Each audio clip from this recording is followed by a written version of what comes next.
রোজা যেভাবে ইসলাম ধর্মের ৫ ফরজের একটি ফরজ হয়ে উঠল। আসসালামু আলাইকুম রহমাতুল্লাহি ওবারাকাতুহু। শুভ সকাল, রমাদানুল মোবারক সবার জন্য। সেখানে আমরা ফিরে যাব, কিন্তু তার আগে আমরা এটা জেনে নেই, আল্লাহ রাব্বুল আলামিন বলেন, তোমাদের মধ্যে যেই ব্যক্তি রমজান মাস পাবে সে যেন রোজা রাখে। সুবহানাল্লাহ। সূরা বাকারা আয়াত নাম্বার ১৮৫। কিন্তু আসলে কি আমরা সবাই সেটা করি? চোখের দেখায় দেখি অনেকেই সেটা করেন না। যদি পবিত্রতার সাথে নবীর সুন্নাহ এবং কোরআনকে বিশ্বাস করে রোজা নামাজ আমরা করি, আসলে এগুলো কত বলবো, আমরা ভালো মানুষ হওয়ার জন্য আমাদেরকে আলাদা করে আর চর্চা করতে হবে না। এই দুইটার মাধ্যমেই সুবহানাল্লাহ আমরা ইনশাআল্লাহ নবীর সুন্নাহ মোতাবেক, কোরআন মোতাবেক সত্যিকারের মানুষ হতে পারবো। তাহলে চলো আমরা রোজা যেভাবে ইসলাম ধর্মের ৫ ওয়াক্তের একটি ফরজ হয়ে উঠেছে সেই ঘটনাটি জেনে নেই। খবরটি আমি সংগ্রহ করেছি বিবি news Saidul Islam. BBC news বাংলাতে সাইদুল ইসলামী খবরটি প্রচার করেছিলেন। মক্কা বা মদিনা ইসলাম ধর্মের প্রচারের আগে থেকে রোজা রাখার রীতি ছিল, তবে বর্তমানে যেভাবে রোজা রাখা হয় একেবারে শুরুর দিকে সেভাবে রাখা হতো না। আমাদের প্রিয় নবীজি মাঝে মাঝে রোজা রাখলেও শুরুর দিকে উম্মত বা সাহাবীদের জন্য, বিশ্বাসীদের জন্য ৩০ রোজা রাখার বিষয়টি বাধ্যতামূলক ছিল না। ইসলামের রোজা বা রমজান ফরজ হিসেবে বাধ্যতামূলক করা হয় দ্বিতীয় হিজরির দ্বিতীয় বর্ষে। এরপর থেকেই অপরিবর্তিত রূপে সারা পৃথিবীতে রোজা পালন করা হচ্ছে। সুবহানাল্লাহ। রোজার মতো না হলেও ইহুদি এবং অন্যান্য আরও অনেক জাতিগোষ্ঠীর মধ্যে রোজার মতো সারাদিন পানাহার না করার ধর্মীয় রীতি আমরা লক্ষ্য করলে দেখতে পাই। তবে ইসলামের প্রধান ৫টি স্তম্ভের একটি হচ্ছে রোজা, অন্য 4টি ফরজ হচ্ছে ঈমান, জাকাত, নামাজ, হজ। কখন কিভাবে রোজা ইসলামের অবিচ্ছেদ্য অনুষঙ্গ হয়ে উঠল? মক্কা মদিনায় আগে থেকেই ছিল রোজার রীতি। যেসব রোজা ফরজ করা হয়েছিল তার ২ বছর আগে ৬২২ খ্রিস্টাব্দে মক্কা থেকে সাহাবীদের নিয়ে মদিনায় হিজরত করেন আমাদের প্রিয় নবী হজরত মুহাম্মদ সাল্লাল্লাহু আলাইহি ওয়াসাল্লাম। হিজরতের তারিখ থেকে মুসলিমদের হিজরি সাল গণনা শুরু করা হয়। তারপরে দ্বিতীয় হিজরি বছরে রমজান মাসে রোজা রাখা বাধ্যতামূলক বা ফরজ ঘোষণা করে আয়াত নাজিল হয় বলে ইসলাম বিশেষজ্ঞরা বলেছেন। ঢাকা বিশ্ববিদ্যালয়ের ইসলামী শিক্ষা বিভাগের অধ্যাপক ডক্টর শাসুল আলম বিবিসি বাংলাকে বলেছেন, কোরআনে যে আয়াত দিয়ে রোজা ফরজ করা হয়েছে সেখানে বলা হয়েছে পূর্ববর্তী জাতিসমূহের উপরে রোজা ফরজ ছিল। তার মানে এটা বোঝা যায় আগে থেকেই বিভিন্ন জাতির মধ্যে রোজা রাখার প্রচলন ছিল, যদিও সেটার ধরন হতো আলাদা। যেমন ইহুদিরা এখনও রোজা করে, অন্যান্য জাতির মধ্যে এ ধরনের রীতি আছে। সেই সময় মক্কা বা মদিনার বাসিন্দারা কয়েকটি তারিখে রোজা রাখতেন। অনেকে আশুরার দিনে রোজা রাখতেন, আবার কেউ কেউ চান্দ্র মাসের ১৩, ১৪ বা ১৫ তারিখে রোজা রাখতেন। ঢাকা বিশ্ববিদ্যালয়ের ইসলামের ইতিহাস ও সংস্কৃতি বিভাগের অধ্যাপক ডক্টর মোহাম্মদ আতার রহমান মিয়াজি বিবিসিকে বলেছেন, অন্যান্য নবী রাসূলদের জন্য রোজা ফরজ ছিল, তবে সেটা ১ মাস ব্যাপী ছিল না, ছিল আংশিকভাবে। ইসলামের নবীও মক্কায় থাকার সময় চন্দ্র মাসের ৩ দিন করে সিয়াম বা রোজা রাখতেন, যা হিসাব করলে বছরে ৩৬ দিন হয়। অর্থাৎ সেখানে আগে থেকে রোজা রাখার বিধান ছিল। ইসলামের ইতিহাস উল্লেখ করে তিনি বলেন, নবী আদমের সময় মাসে ৩ দিন, নবী দাউদের সময় ১ দিন পরপর রোজা রাখা, নবী মুসার সময় প্রথমে তুর পাহাড়ে ৩০ দিন রোজা রাখেন, পরবর্তীতে আরও ১০ দিন যোগ করে একটানা ৪০ দিন রোজা রেখেছিলেন। ইসলামের নবী ৬২২ খ্রিস্টাব্দে মক্কা থেকে মদিনায় হিজরত করার পর মদিনাবাসীকে আশুরার দিনে রোজা রাখতে দেখেন। এরপর তিনিও সেই রোজা রাখতে শুরু করেন। ইসলামিক ফাউন্ডেশনের মুফাসসির এবং উপপরিচালক ডক্টর মোহাম্মদ আবু সালেহ পাটোয়ারি বিবিসি বাংলাকে বলেছেন, পূর্ববর্তী নবীদের উপর ৩০ রোজা ফরজ ছিল না। কোনো কোনো নবীর উপর আশুরা রোজা ফরজ ছিল, কোনো কোনো নবীর উপর আইয়ামুল বিজয় চন্দ্র মাসের ১৩, ১৪, ১৫ রোজা ফরজ ছিল। তিনি আরও বলেন, রাসূল করিম সাল্লাল্লাহু আলাইহি ওয়াসাল্লাম মক্কায় থাকার সময় ফরজ রোজা রাখতেন। এমন তথ্য পাওয়া যায় না মদিনা হিজরত করার পরে যখন তিনি দেখলেন যে মদিনার লোকজন আশুরার তারিখে রোজা রাখছে, তখন তিনি জিজ্ঞেস করলেন যে তোমরা কেন রোজা রাখো? তারা বলেন, এই দিনে মুসা আলাইসাল্লামকে আল্লাহ ফেরাউনের কবল থেকে মুক্তি দিয়েছিলেন বলে আমরা রোজা রাখি। সুবহানাল্লাহ। নবীজি বললেন, মুসা আলাইহিসসালামের জন্য হলে তা তোমাদের চেয়ে আমি বেশি হকদার। তখন তিনি রোজা রাখলেন এবং সাহাবীদের রাখতে বললেন। সেই সঙ্গে তিনি বললেন, আগামী বছর বেঁচে থাকলে আমি 2 দিনই রোজা রাখব। তবে তিনি নফল রোজা হিসাবে আগে থেকে আইয়ামুল বীজের বা চাঁদের 13, 14, 15 তারিখে রোজা রাখতেন বলে বলেছেন ডক্টর পাটোয়ারি। ইসলাম ধর্মের বিশেষজ্ঞরা বলেছেন, নবী আদমের সময় আইয়ামুল বীজের মানে চন্দ্রমাসের রোজা রাখা হতো, আরেক নবী মুসার আমলে আশুরার রোজা রাখা হতো।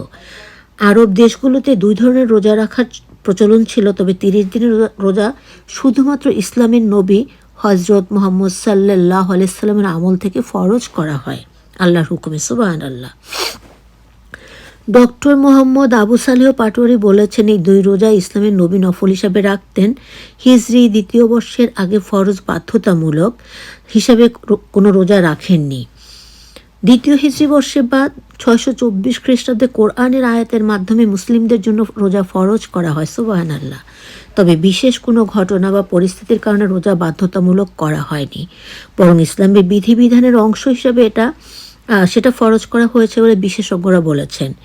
ডক্টর পাটোয়ারি বলেছেন, কোরআনের যে সূরা বা আয়াতগুলো ইসলামের নবীর মক্কায় থাকার সময় নাজিল হয়েছে, সেগুলোর আকীদা, ঈমান, একাত্মবাদের বিষয়ে গুরুত্ব পেয়েছে। আবার মদিনায় নাজিল হওয়া সূরাগুলোর ধর্মের নানা বিধিবিধান নাজিল হয়েছে, তার একটি হচ্ছে রোজার নিয়মে পরিবর্তন।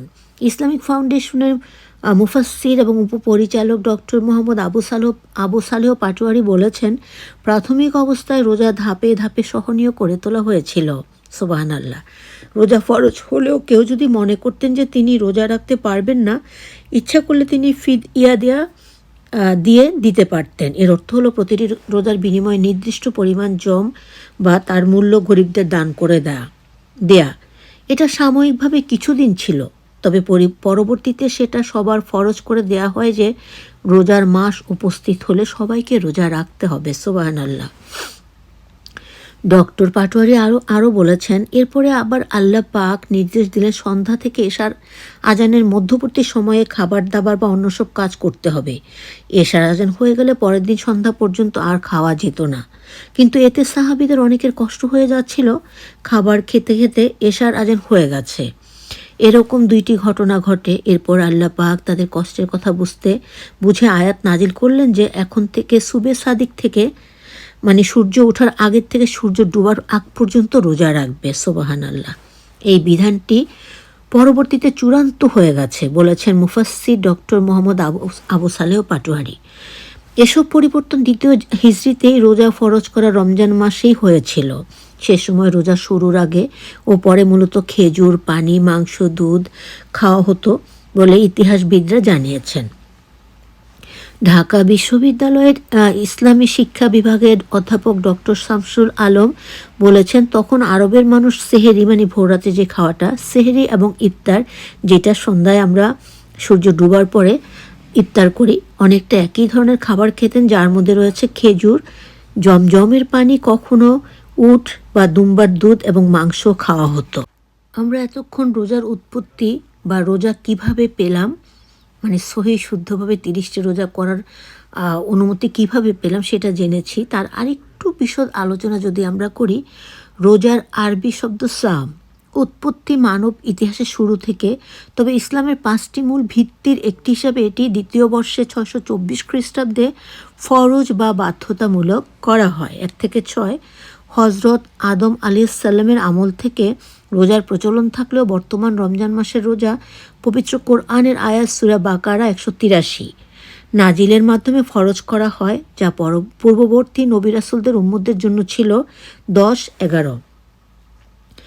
রোজার উৎপত্তির ইতিহাস, আদি ইতিহাস কি রোজার? অনেক বর্ণনা এসেছে হজরত আদম আলাইহিসসালাম জান্নাত থেকে পৃথিবীতে আসার পর সৃষ্টিকর্তা শুকরিয়া হিসাবে এবং শরীরের বিষাক্ততা দূর করতে রোজা রেখেছিলেন 12-14।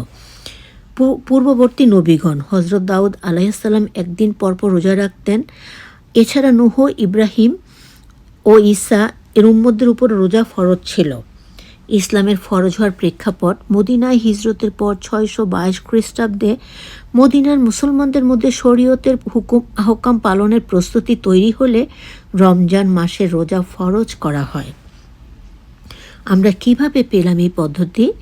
আল্লাহর নির্দেশ, কোরআন ও হাদিসের বিধান অনুযায়ী সুবে সাদিক, যেটা একটু আগে বললাম, সূর্য ওঠার আগে থেকে সূর্য অস্ত যাওয়ার আগ পর্যন্ত যে কোনো পানাহার, খারাপ কাজ এসব থেকে বিরত রাখার নামই হলো রোজা। এগুলো সবসময় যেন বিরত রাখতে হয়, আসলে পাপাচার কামাচার এগুলো থেকে আমাদেরকে দূরে থাকতে হয়, কিন্তু রোজার জন্য স্পেশালভাবে এটা নির্দেশ দেওয়া আছে। আর উদ্দেশ্য হলো কোরআন নাজিলের মাস রমজানে রোজা পালন করে আল্লাহ ভীতি ও তাকওয়া অর্জন করা এর মূল উদ্দেশ্য। সুবহানাল্লাহ। এই যে রমজান মাসে কিন্তু কোরআন নাজিল হয়েছিল কার উপরে? পৃথিবীর শ্রেষ্ঠ এবং শেষ নবী, আমাদের এবং আল্লাহর পেয়ারে নবী হজরত মুহাম্মদ সাল্লাল্লাহু আলাইহি ওয়াসাল্লামের উপর। এবং আল্লাহ পাক বলেছেন যে শবে কদর, 20 রোজার পর থেকে বেজোর রাতে আল্লাহ পাক বলেছেন শবে কদরের খোঁজ যেন আমরা করি, কারণ পবিত্র শবে কদরেই পবিত্র কোরআন নাজিল হয়েছিল। জিব্রাইল আলাইহিসসালাম মেসেজগুলো এনে আমাদের নবীজিকে দিতেন, তিনি শুনতেন, তিনি লিখতে পারতেন না, যিনি লিখতে পারতেন তাকে দিয়ে লেখাতেন। এভাবেই পবিত্র পাক কোরআন 30 পারার মাধ্যমে একদম পূর্ণাঙ্গ জীবন বিধান হিসাবে আমাদের মাঝে আল্লাহ পাকের হুকুমে চলে এসেছে। আল্লাহ পাক আমাদের সহি বুঝ দান করুন, আমিন সুম্মা আমিন। যদি সংক্ষেপে এই কথাটা বলতে হয়, এটি একটি আল্লাহর নির্দেশ যা পূর্ববর্তী সকল নবী রাসূলের যুগে প্রচলিত ছিল এবং মহানবী সাল্লাল্লাহু আলাইহি সাল্লামের মাধ্যমে আমাদের উপর রমজান মাসের রোজা বাধ্যতামূলক করা হয়েছে। যাই হোক, আমি চেষ্টা করলাম তোমাদের সাথে রোজার দ্বিতীয় পর্বে আজকে রোজা কিভাবে আমরা পেলাম, ফরজ এই যে 30টা রোজা কিভাবে পেলাম, তার আগে রোজার রীতিগুলো কেমন ছিল সে নিয়ে একটু বিস্তারিত আলোচনা করলাম। আশা করছি সবাই শুনবে এবং প্রত্যেকে আমল করার চেষ্টা করবে। এই যে এখানে আমি আবারও বলছি সূরা বাকারার 185 নম্বর আয়াতের কথা। আল্লাহ রাব্বুল আলামিন বলেন, তোমাদের মধ্যে যে ব্যক্তি রমজান মাস পাবে সে যেন রোজা রাখে। হে আল্লাহ রাব্বুল আলামিন, তুমি আমাদের সবাইকে সেই তৌফিক দান করো, আমিন সুম্মা আমিন। আলহামদুলিল্লাহ, আজকে আমাদের একটা রোজা হয়ে গেল। ইনশাআল্লাহ দোয়া করবে যেন বাকি সবগুলো রোজা সহি শুদ্ধভাবে পবিত্রতার সাথে রাখার তৌফিক আল্লাহ আমাদের সবাইকে দান করেন, আমিন সুম্মা আমিন। আবারও আসসালামু আলাইকুম ওয়া রাহমাতুল্লাহি ওয়া বারাকাতুহু।